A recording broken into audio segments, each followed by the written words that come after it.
ఈ సృష్టిలో ప్రతి జ్యోతిర్లింగం వెనుక ఒక గొప్ప కథ ఉంది.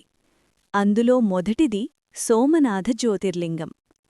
చంద్రుడు తన అందం మరియు కాంతితో ప్రసిద్ధి పొందిన దేవుడు. అతనికి 27 భార్యలున్నారు. వారందరూ ప్రజాపతి కుమార్తెలే. కాని చంద్రుడు వారందరిలో రోహిణిని మాత్రమే ఎక్కువగా ప్రేమించేవాడు.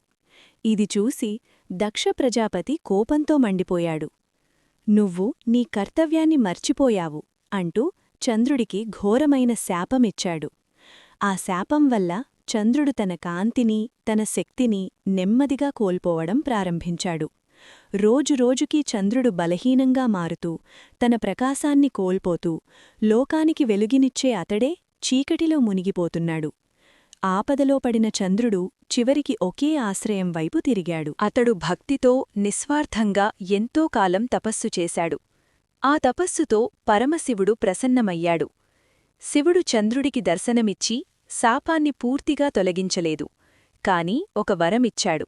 నీవు ప్రతీ నెలా క్షీణించి మళ్లీ పునర్వృద్ధి చెందుతావు అని. అలా చంద్రుడు మళ్లీ తన కాంతిని పొందాడు. అక్కడే పరమశివుడు జ్యోతిర్లింగంగా వెలిశాడు. అదే సోమనాథ జ్యోతిర్లింగం. ఈ కథ మనకొక నిజం చెబుతుంది. భక్తితో చేసిన ప్రార్థన ఎప్పుడూ వృధా కాదు.